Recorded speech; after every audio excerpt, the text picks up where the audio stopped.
guys, ngayon naman turuan ko kayo kung paano i-apply itong Detic. Tatlo po ito, 2cc po siya. Malalaman niyo po siya na 2cc dahil sa blue label po niya. 2cc po yan.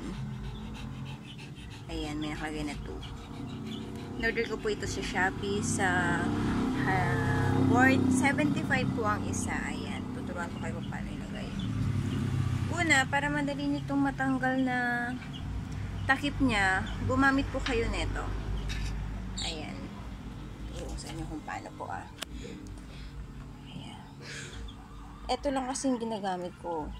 Ayan, inaangat ko lang siya para umangat po siya. Ayan.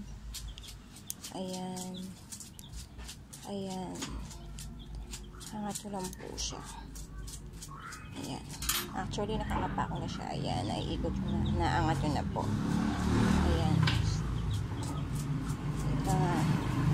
Dahan-dahan lang po sa pag-angat kasi po, baka tumapon, sayang. Ayan po, kita niyo po, nakaangat na po siya. Wait lang. Kuhanin ko lang po yung aking alaga. Ayan.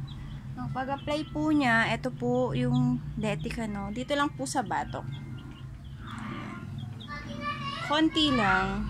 Ayan. Taas. Isang bote po. Ayan. Ako kasi pag maglagay dito, hindi lang sa batok, pati po sa buntot nilalagyan ko. Kasi hindi naman po nila yan i-scratch. Ayan. Parang ayan. Okay, ganyan lang po ang paglagay ng Detic sa ating mga alaga. Okay, bye! Okay na po. Ang paglagay po sa balat puha, hindi po sa balahibo ng alaga natin. Ayan. Thank you for watching. Pa-subscribe na din po sa aking YouTube channel. Thank you.